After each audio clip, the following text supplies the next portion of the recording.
Esse é o vídeo de suporte 2 de 2, referente à aula 4, Princípios Gerais de Mecanismos de Reações Orgânicas, da disciplina PQI 535, Mecanismo de Reações Orgânicas, do Programa de Pós-Graduação em Agroquímica da Universidade Federal de Lavras.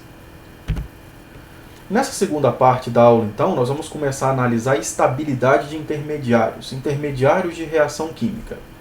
Vamos começar a propor ataques nucleofílicos em centros eletrofílicos e imaginar qual a estabilidade desses intermediários formados. Então vamos olhar aqui essa espécie que pode se comportar como um eletrófilo. Ó, um átomo de nitrogênio com carga formal positiva, fazendo 4 ligações, e aqui um íon hidreto.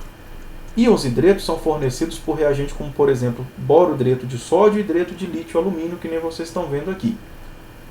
Então, basicamente, de uma maneira simplificada, é um hidrogênio que tem um par de elétrons livre, ou seja, pode se comportar como uma base ou um nucleófilo. Então, essa carga negativa aqui, pessoal, vamos pensar, ela pode eletrostaticamente atrair essa carga positiva. Então, eu posso imaginar, essa espécie negativa vai interagir com essa espécie positiva e formar uma ligação química. Então, será que eu já posso fazer essa proposta? Já que aqui é uma carga negativa e aqui é uma carga positiva, esse cara vai se acoplar com esse e formar uma nova ligação química. Nitrogênio e hidrogênio. Agora, será que certas curvas de mecanismo eu posso reduzir essa simplificação tão grande? Será que certa curva só representa formação de ligação entre coisas que têm carga negativa com coisas que têm carga positiva? Quando eu faço essa simplificação grande, olha o que acaba acontecendo. Esse átomo de nitrogênio agora está fazendo 1, 2, 3, 4, 5 ligações. Tem 10 elétrons na camada de valência. Nós sabemos que nitrogênio é um átomo do segundo período, ele não faz expansão da camada de valência que nem o átomo de enxofre, que nem o átomo de fósforo. Tem algo muito errado nesse intermediário que nós desenhamos aqui. Ó. Tem algo que não está batendo. Não faz sentido eu pensar que certa curva então representa simplesmente interação de carga negativa com carga positiva. É um pouco mais do que isso. O que tem que acontecer então aqui para eu desenhar um intermediário melhor, já que isso daqui está completamente errado. Um nitrogênio com 5 ligações não está correto, eu desenhar algo errado. O que faria mais sentido então, pessoal, seria eu pensar assim. Tudo bem, eletrostaticamente eles se aproximam, mas aí na hora que esse hidrogênio usar o par de elétrons para se conectar, o nitrogênio não pode fazer 5 ligações, ele tem que se desfazer uma delas.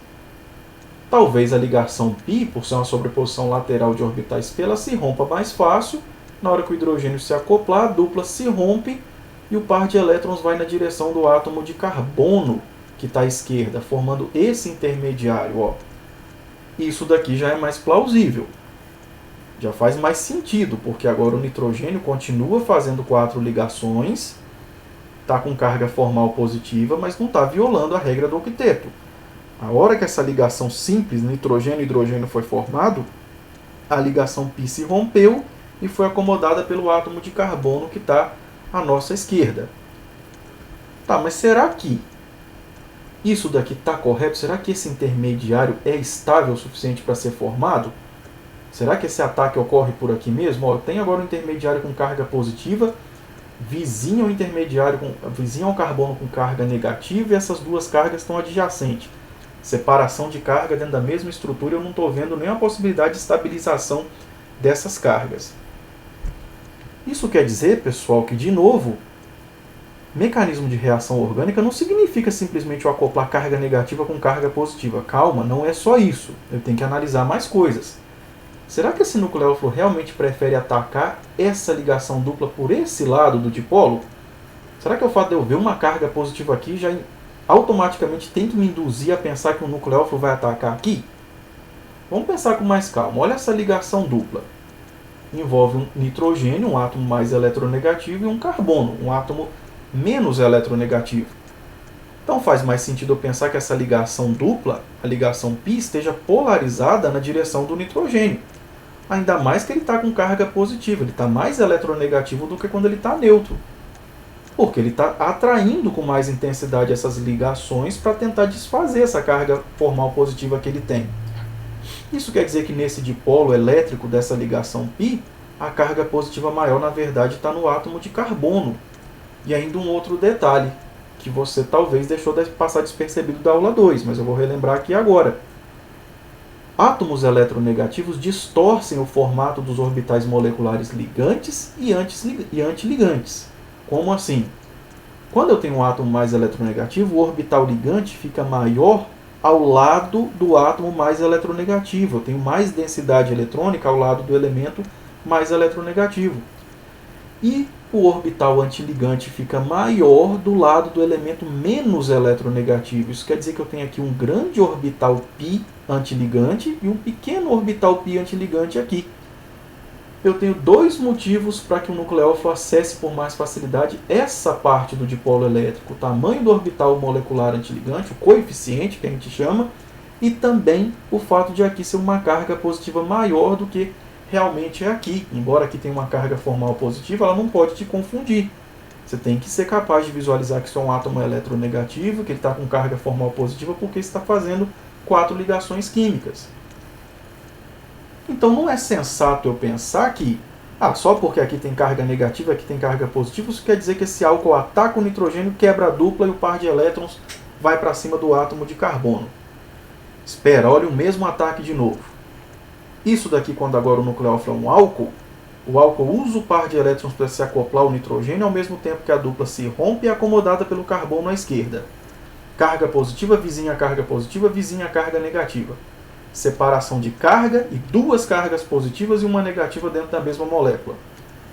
O seu sentimento, eu tenho certeza que está te dizendo que isso daqui não é um intermediário legal, que não é um intermediário de reação bom. Isso daqui deve ser muito difícil de ser formado. Caramba, um carbono acomodando carga negativa e ela está vizinha ao nitrogênio com carga positiva, que está vizinho ao oxigênio com carga positiva. Mas porque você fez isso daqui muito rápido, imaginou que carga negativa vai atrair a carga positiva. Certas curvas de mecanismo não querem dizer só isso, não é simplesmente atração de carga negativa com carga positiva que você está necessariamente vendo. Aqui o orbital π antiligante é maior, é mais fácil de acessar. Π antiligante é menor, porque aqui eu tenho o átomo mais eletronegativo. Ligação mais polarizada, o dipolo elétrico é mais positivo aqui. Foco de carga positiva, foco de carga negativa. Orbital π antiligante maior, orbital π antiligante menor. Faz mais sentido eu pensar que o oxigênio ataque o carbono, quebre a ligação dupla e ela seja acomodada, o par de elétrons da dupla seja acomodada pelo átomo de nitrogênio. Agora, eu não tenho separação de cargas dentro da mesma estrutura e eu ainda tirei a carga positiva que estava acomodada sobre o átomo de nitrogênio. Olha a estrutura desse intermediário. Isso me parece agora muito mais plausível e mais fácil de ser formado do que essa espécie que você está vendo aqui em cima. Mas como eu vou saber então? Faz a proposta. Se você está em dúvida entre 2 caminhos, desenhe os 2 caminhos, olha a estrutura dos intermediários que aparecem, então compara. Será que esse intermediário que apareceu, ele é tão estável quanto aquele outro? Compara os dois, aí você mesmo vai acabar chegando em uma conclusão. Então vários desses detalhes nós vamos aprendendo ao longo da disciplina. Olha um outro exemplo aqui hipotético. Imagina acetona reagindo com esse carbocátion hipotético, um carbono unido a 3 átomos de hidrogênio e, portanto, uma carga positiva. Tem vaga para mais uma ligação entre aspas. Qual será que é o par de elétrons que essa molécula pode utilizar para se conectar a esse carbono positivo?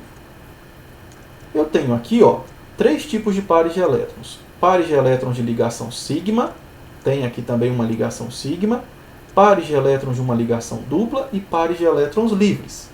Nós vimos nas primeiras aulas, na aula 1 e 2, a diferença de energia entre o par de elétrons de uma ligação simples, o par de elétrons de uma ligação dupla e o par de elétrons e o nível de energia de um par de elétron livre. Então vamos fazer uma primeira proposta. Será que quem ataca é o par de elétrons da ligação dupla? Se essa dupla se rompe, pessoal, para se acoplar a esse átomo de carbono, um dos 2 átomos, ou o oxigênio ou o carbono, vai perder esse par de elétrons. Se esse par de elétrons, por exemplo, sai daqui e se acopla ao carbono, eu desfaço essa ligação carbono-oxigênio, o oxigênio perde o par de elétrons porque a dupla se conectou ao carbono. Olha o resultado. A dupla saiu daqui, atuou como um nucleófilo e se conectou ao carbono. Isso aqui é o par de elétrons que estava aqui antes fazendo uma dupla. Ele saiu daqui, atuou como um nucleófilo e atacou esse eletrófilo. Nucleófilo, eletrófilo, formando a ligação simples carbono-carbono. E agora aqui eu tenho um intermediário. Ó. Olha esse intermediário. Nós vimos na aula 2 que esse intermediário é péssimo. Um oxigênio com 6 elétrons na camada de valência seria o equivalente do carbocátion. Pessoal, o oxigênio é um átomo muito eletronegativo para permitir a formação desse tipo de intermediário. Vocês viram? Nós já vimos que isso não é possível. Então, se uma dupla ligação de uma carbonila ataca um carbocátion, provavelmente ela não vai fazer isso formando esse intermediário. O que pode acontecer é que esse par de elétrons ataque o carbono e está aqui o par de elétrons da dupla. O oxigênio não perde esse par de elétrons da dupla. Forma-se então esse carbocátion aqui, ó, vizinho ao átomo de oxigênio, que pode se estabilizar por ressonância. Se esse par de elétrons descer, forma-se uma dupla. Ela pode subir de volta e a carga positiva pode voltar para cá, formando esse íon que a gente chama de íon oxônio. Isso daqui me parece muito mais plausível do que isso daqui. Agora esse oxigênio aqui, ó, ele está positivo porque ele está com a carga formal positiva. Está fazendo 1, 2, 3 ligações e tem um par de elétrons livre. Ou seja, ele tem 8 elétrons na sua última camada. Aqui esse oxigênio está positivo, está com carga líquida positiva, porque ele está com mais elétrons, está com menos elétrons, perdão, do que prótons. Isso daqui é algo muito estranho, não dá para se formar isso daqui no laboratório. Aqui não, aqui eu já tenho um oxigênio com seu octeto completo, que está acontecendo a estabilização por ressonância e consequente formação de carga formal positiva. Aqui tudo bem. Então, o caminho de baixo faz muito mais sentido. Quando uma dupla carbono-oxigênio se rompe, ela se rompe formando uma ligação pelo átomo de oxigênio, não pelo átomo de carbono. Então, ó, esses dois contribuintes de ressonância acabam gerando, na verdade, esse híbrido de ressonância, onde o par de elétrons forma uma dupla, desforma, forma, desforma, espalhando carga positiva entre o átomo de oxigênio e o átomo de carbono. Outra possibilidade, e na verdade a possibilidade mais real nesse caso, pessoal, quando uma carbonila atua como nucleófilo, ela faz isso normalmente pelos pares de elétrons livres do oxigênio, porque eles têm um nível de energia maior do que o par de elétrons da dupla, que tem um nível de energia maior do que o par de elétrons da ligação simples. Então, o oxigênio usa um dos seus pares de elétrons e se comporta como um nucleófilo para atacar um centro positivo de um eletrófilo, formando a ligação carbono-oxigênio. Essencialmente, o que se forma aqui é a mesma coisa que você tem aqui, ó. Isso quer dizer que esse intermediário se estabiliza por ressonância, dando origem ao mesmo híbrido de ressonância. Então, propor o ataque pela dupla ou pelo par de elétrons livre leva essencialmente a mesma coisa, mas você tem que ter aí o conhecimento de química para propor que o par de elétrons do carbono, do oxigênio, da carbonila, tem um nível de energia maior e mais apto a promover um ataque nucleofílico do que como representado aqui no caso de cima. A gente vai ver que pares de elétrons π atuam sim muito bem como nucleófilos, mas normalmente de ligações duplas carbono-carbono. Olha como a estabilidade de intermediário pode influenciar na velocidade com que uma reação ocorre. Aqui, pessoal, tem o exemplo geral de um aldeído sendo reduzido por um composto chamado borohidreto de sódio, que vocês viram agora há pouco, que fornece um iohidreto, para produzir um álcool primário. Essa reação ocorre, então, quando eu misturo um aldeído em uma primeira etapa com borohidreto de sódio, numa segunda etapa eu acidifico o meio, então aparece um álcool como produto. Agora que eu deixei um grupamento A, onde nós vamos trocar aqui, pessoal, qual é o átomo que está conectado no carbono vizinho à carbonila e, como consequência, acaba conectado ao carbono vizinho à hidroxila. Quando você vai trocando qual o grupamento que está conectado aqui, a velocidade, a constante velocidade dessa reação muda muito. Olha isso daqui. Quando esse grupo é A, aqui tem um CH2, tem 2 hidrogênios aqui e aqui. Se esse grupo A é um hidrogênio, ou seja, isso daqui é um grupo CH3, o etanal, essa reação ocorre com uma constante velocidade que a gente vai chamar de constante velocidade 1. Quando esse grupo A é trocado por um CH3, então agora é um CH2, CH3, colocar um carbono aqui, não promove grande alteração na velocidade dessa reação. Ela continua acontecendo com a velocidade aproximadamente 1. Agora olha que estranho, trocar aqui esse átomo por um grupo NH2, se aqui tiver um nitrogênio ligado a 2 hidrogênios, a velocidade com que a reação ocorre aqui nessa carbonila aumenta para 1000. Quando eu troco esse grupo A por um grupo OH, a velocidade com que a reação ocorre aqui aumenta para 5000.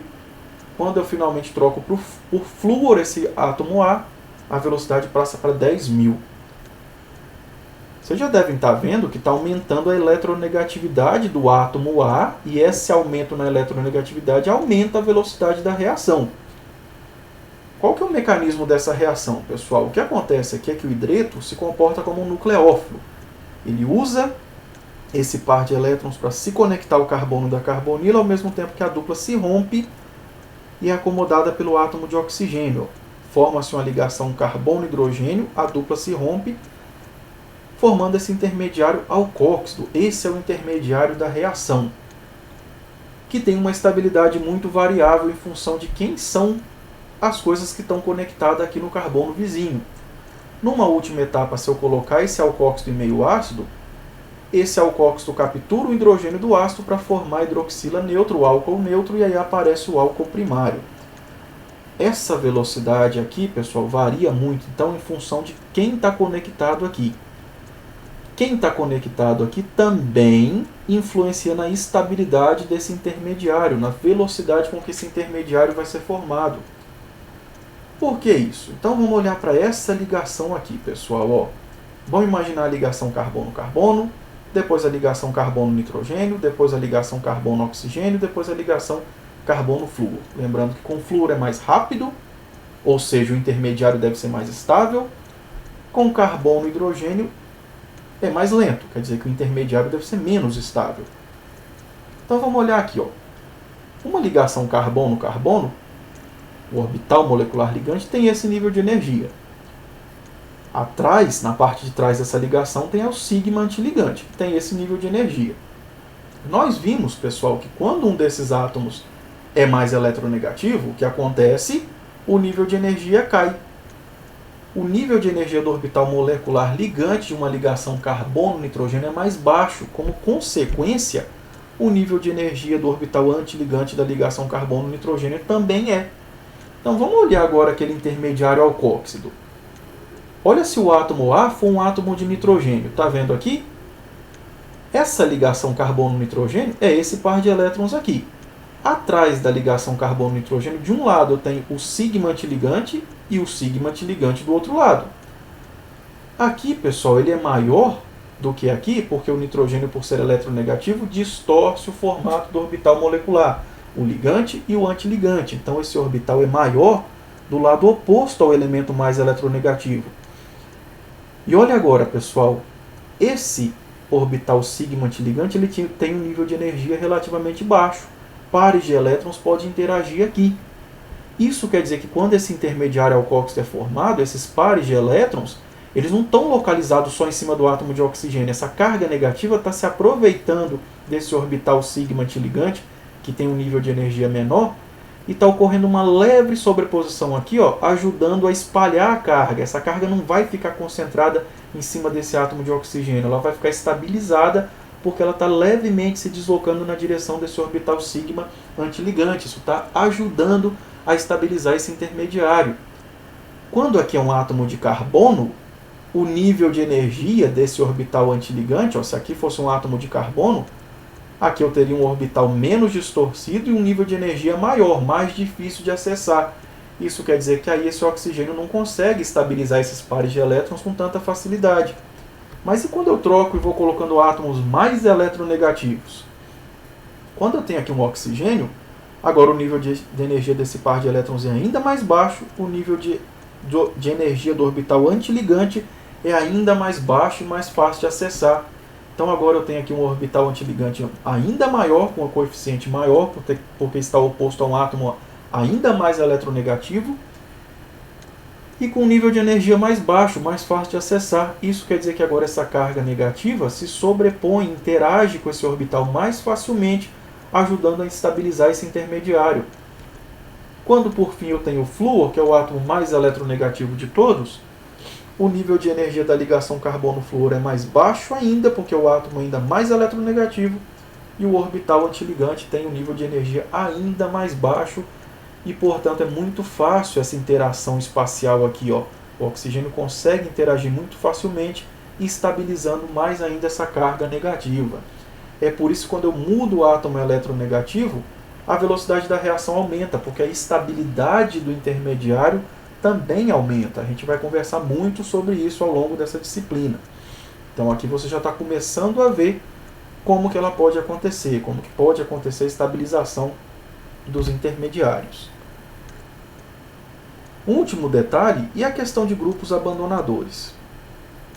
Pessoal, grupos abandonadores, embora a gente vá conversar com mais calma na aula 5, já saiba que bases fortes são péssimos grupos abandonadores. Então faz sentido eu pensar num mecanismo, é fácil hidrolisar uma amida em meio básico? Quando eu misturo essa amida, benzamida, com soda cáustica, eu vou pensar então que esse par de elétrons com carga negativa vai interagir com esse carbono eletrófilo, que é a parte positiva de um dipolo elétrico, formando a ligação carbono-oxigênio. A dupla se rompe, o par de elétrons da dupla é acomodada pelo oxigênio. Numa segunda etapa ele pode descer expulsando o grupo NH2.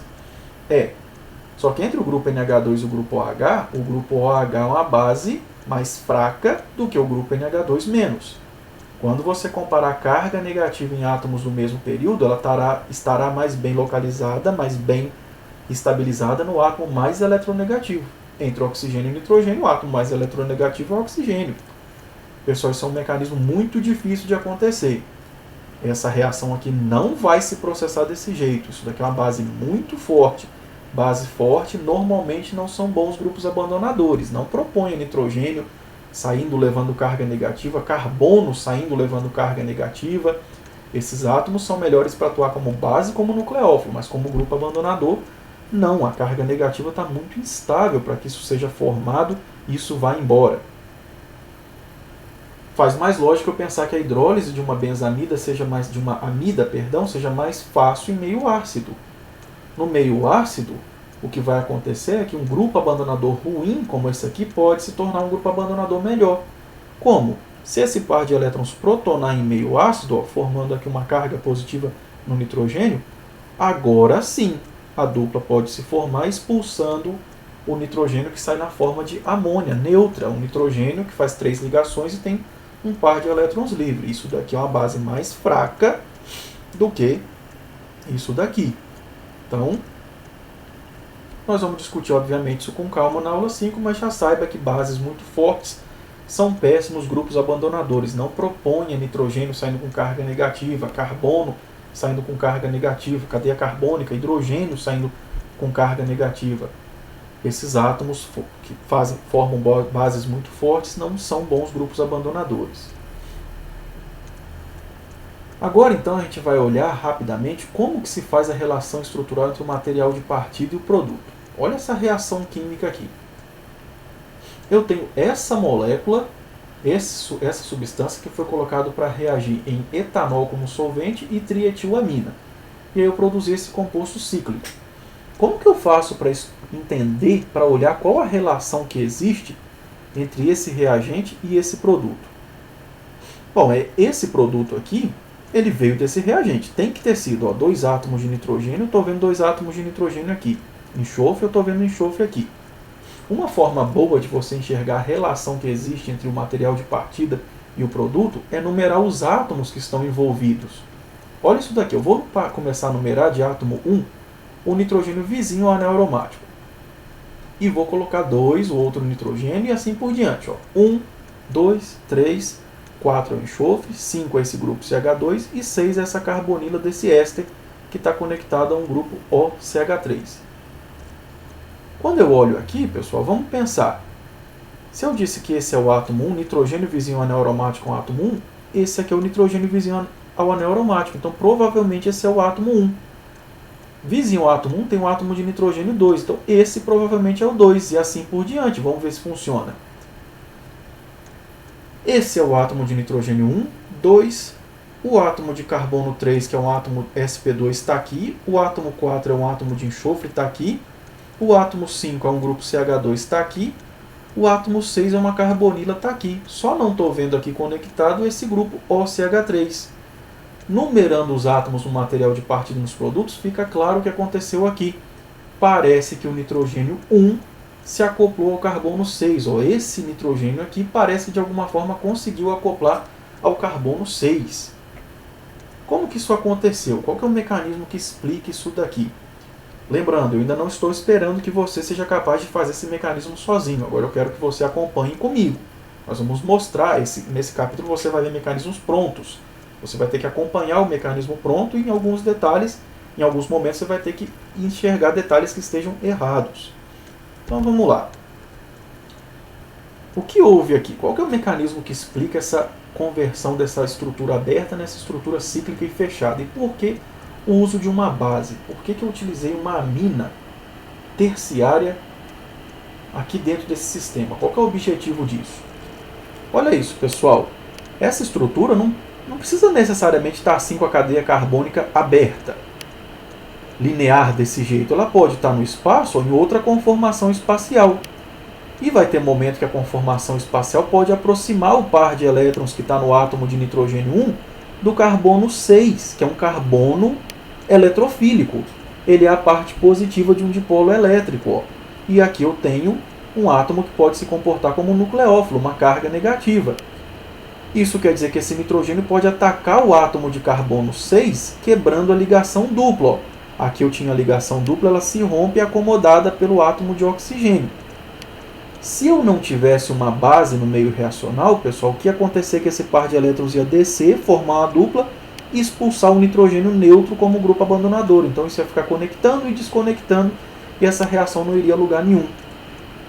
Mas quando eu tenho uma base presente no meio, olha o que acontece. Agora, esse intermediário tem um nitrogênio com carga positiva ligado a um hidrogênio. Essa base pode remover esse hidrogênio, já que agora ele está ácido por estar conectado a um átomo positivo, a um átomo de nitrogênio positivo. Na hora que essa base remove esse hidrogênio daqui, o par de elétrons é acomodado pelo nitrogênio e ele volta a ficar neutro. O nitrogênio 1 voltou a ter uma carga neutra. Enquanto isso, a carga negativa está aqui sendo acomodada pelo oxigênio. Numa segunda etapa, o que pode acontecer agora, pessoal, é que esse par de elétrons pode voltar a formar uma ligação dupla carbono-oxigênio, mas nós já sabemos que o grupo OCH3 não vai ficar aqui mais. A ligação com o nitrogênio continua, mas com o oxigênio não. Agora, então, a dupla se forma, o grupo OCH3 sai como grupo abandonador, é uma base forte, o íon alcoóxido é uma base forte, mas olha o que você já tem ali no meio reacional. Uma amina protonada. Imediatamente quando essa base forte é formada, ela já tem aqui como capturar um hidrogênio de algum lugar, formando a molécula neutra e outra molécula neutra. A base é restaurada e ela vai procurar outro intermediário para fazer exatamente a mesma coisa. Esse é o papel da base nessa reação. Tirar o hidrogênio desse intermediário para que a reação possa ir para frente e facilitar a saída dessa base forte. Um oxigênio com carga negativa é uma base muito forte. Ela está no limiar entre o que sai e o que não sai como grupo abandonador. Um oxigênio até pode se comportar como grupo abandonador, desde que na próxima etapa aconteça algo que valha muito a pena a saída daquele grupo abandonador. Nesse caso aqui, valeu a pena, pessoal. O íon tóxico sai e já encontra alguém aqui que vai transferir o hidrogênio para ele de maneira muito rápida, deslocando esse equilíbrio para a formação desses compostos neutros. Então essa reação é muito favorável. De novo, eu não estou esperando que você já preveja sozinho esse mecanismo. Eu quero que você acompanhe ele comigo. Quero que você entenda aqui o que aconteceu. Você vai fazer um exercício aí, é o exercício 2.6, onde você vai reconhecer problemas em mecanismos. Problemas em função dos intermediários que estão sendo formados, problemas em função de setas, de equilíbrio. Então vamos ver um exemplo. Esse exemplo aí é a letra C do problema 2.4. Então quando eu misturo esse composto aqui com esse fenol, que tem um grupo nitro e um grupo CH2Br conectado, em DMSO, um solvente, coloco a 80 graus e faço essa reação por 16 horas, eu produzo esse produto aqui, um produto tricíclico, onde eu tenho benzeno e esses dois anéis aqui contendo átomo de oxigênio. Vamos propor um mecanismo então. Como será que esse composto se acopla com esse para formar essa estrutura? Então eu vou propor um mecanismo E a gente vai levar esse mecanismo até o final, e depois a gente vai analisar. Será que esse mecanismo faz sentido? Então vamos lá. Bom, parece que esse oxigênio aqui, ó, do fenol, parece que ele se acoplou aqui nesse carbono aqui, ó, tá vendo? Parece que aqui é uma ligação. Então, talvez o DMSO roube o hidrogênio do fenol para tornar ele um nucleófilo melhor. Então, talvez o DMSO capture o hidrogênio do fenol, forme o ânion fenolato e uma molécula de DMSO protonada. Talvez isso seja o que aconteça, não sei. Agora que eu formei o íon fenolato, eu sei que esse oxigênio aqui em cima se acoplou ao carbono vizinho ao oxigênio aqui em cima. Então, vou propor que esse oxigênio faça um ataque nucleofílico aqui nesse carbono. Quebra-se a dupla, o par de elétrons da dupla é acomodado pelo carbono aqui embaixo, formando esse intermediário. Opa, olha que coisa bacana. Já que formou esse intermediário, eu estou vendo que aqui embaixo, ó, esse carbono parece ter se unido a esse, para formar essa ligação. Ó. Esse carbono embaixo parece ter se acoplado com esse, e aqui tinha um átomo de bromo. Essa carga negativa está de frente para esse carbono que é um eletrófilo, porque ele é a parte positiva de um dipolo elétrico. Está aqui. Ó. O bromo polariza a ligação na direção dele e cria uma carga positiva aqui. Então, talvez esse par de elétrons seja utilizado para formar uma ligação carbono-carbono, ao mesmo tempo que expulsa o bromo como grupo abandonador. Está aqui a molécula formada, que é exatamente essa que eu vi aqui no começo do exercício. Será que tem problemas nesse mecanismo? Tem algo errado nisso daí? Vamos ver aqui na primeira etapa. O pK do fenol, que eu vou tirar isso da tabela que está no final do nosso livro-texto, lá tem uma tabela gigantesca, você pode ir e olhar pK aproximado. Está lá na nossa tabela que o pK desse ácido aqui do fenol é da ordem de 10. Já o pK do DMSO protonado é da ordem de menos 1,5. Conforme a gente viu na aula 3, então faz sentido, será, eu pensar que o DMSO seja uma base suficientemente forte para remover o hidrogênio de um fenol? Pessoal, todo equilíbrio ácido-base sempre se desloca para formar o ácido mais fraco. Todo equilíbrio ácido-base se desloca para formar o ácido com o maior pKa. Isso quer dizer que eu fiz uma proposta muito ruim aqui no começo. O DMSO não é uma base suficientemente forte para remover esse átomo de hidrogênio do fenol. Na verdade, isso daqui continua do jeito que está. Então, já fiz uma proposta muito ruim logo de cara. Não faz sentido eu pensar que o DMSO remova o hidrogênio do fenol. Essa reação não ocorre com a formação de fenolato. Olha aqui, o pKa do fenol é muito maior do que o pKa do DMSO protonado. Esse equilíbrio está deslocado, na verdade, para formar isso daqui. Ó. Essas coisas continuam desse jeito. Olha porque nós fizemos toda aquela revisão de ácido e base no começo da disciplina. Agora aqui embaixo.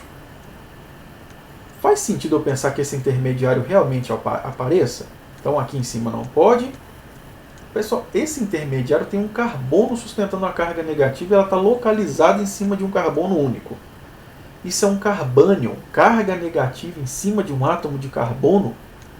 Não propõe um intermediário que seja uma base tão forte como essa. E não tem nenhum fator aqui que estabilize, por exemplo, ressonância. Se tivesse ressonância com, por exemplo, uma carbonila, tudo bem, até vai lá você propor isso. Mas aqui, ó, esse intermediário dificilmente vai ser formado. Mesmo que aqui tivesse protonado, o fenol não iria atacar para quebrar a dupla e formar um carbânion como intermediário. Esse mecanismo, então, tem dois problemas aí muito graves que você tem que ser capaz de identificar. Você ainda não tem que ser capaz de desenhar esse mecanismo sozinho, mas você já nessa altura vai ter que ser capaz de olhar para isso e falar, esse equilíbrio ácido-base não vai acontecer assim. Um carbânion com carga negativa precisaria de uma base mais fraca, alguma coisa que tivesse fatores para estabilizar isso daqui. Eu não estou vendo nenhum fator de estabilização. Então vamos propor um mecanismo mais plausível para você ver o que seria um mecanismo correto. Olha que intermediários melhores eu teria. Esse composto, então, aqui, o dihidropirano, a gente não prestou atenção num detalhe dele. Ó. Eu tenho um oxigênio conjugado com uma dupla. Olha o que pode acontecer aqui, pessoal. Esses pares de elétrons em orbitais 2p podem estar de frente para o orbital pi antiligante dessa ligação dupla. Isso quer dizer que todo par de elétrons em átomo vizinho a um carbono que faz uma ligação dupla, que tem orbitais p, olha o que pode fazer? Conjugar. Então, forma uma ligação dupla carbono-oxigênio, a dupla se rompe e é acomodada pelo átomo de carbono, mas ela pode voltar e o par de elétrons volta para o átomo de oxigênio. E eu tenho esses dois contribuintes de ressonância. Esse contribuinte contribui mais para a formação do híbrido, porque esse daqui tem separação de cargas dentro da mesma estrutura, mas não quer dizer que ele não exista. Ele também existe e explica por que esse carbono aqui pode se comportar como um nucleófilo. Olha isso. E se na hora que a molécula estiver desse jeito, acontecer isso daqui, esse par de elétrons atacar o átomo de carbono expulsando o átomo de bromo? O átomo de bromo é grande, polarizável, é um bom grupo abandonador, é uma base fraca, não tem problema nenhum, ela vai sair. Agora, quando eu formo essa ligação carbono-carbono, para que isso aconteça, o oxigênio agora tem que estar fazendo essa ligação dupla com o átomo de carbono. Essa ligação se formou porque o oxigênio fez uma conjugação com esse carbono, o par de elétrons veio para cá e ele se conectou. Agora aqui eu tenho ressonância, pessoal. Ó. Esse par de elétrons pode voltar para o oxigênio formando um carbocátion aqui. Depois o par de elétrons pode voltar formando uma carga positiva aqui. Então isso daqui, ó, essa dupla está formando e desformando, espalhando carga positiva no oxigênio e no carbono. Oxigênio e carbono. Isso quer dizer que aqui eu tenho um carbono positivo, que por ressonância ele fica positivo e por estar acoplado ao oxigênio também fica positivo. Ele é a parte positiva de um dipolo elétrico, como a gente acabou de ver. Não quer dizer que esse átomo de oxigênio vai usar o par de elétrons para se acoplar aqui. Não, nós vimos que tem um monte de detalhes. É mais fácil esperar que esse par de elétrons se acople a esse carbono. Ó. Na hora que ele se acoplar a esse carbono, a dupla se rompe de vez e é acomodada pelo átomo de oxigênio. Esse par de elétrons é usado para fazer essa ligação. Quando eu formo essa ligação, o átomo de oxigênio ainda não se desconectou do átomo de hidrogênio. E aí, numa última etapa, como que a molécula neutra deve aparecer? Eu tenho DMSO como solvente, agora eu tenho um éter protonado.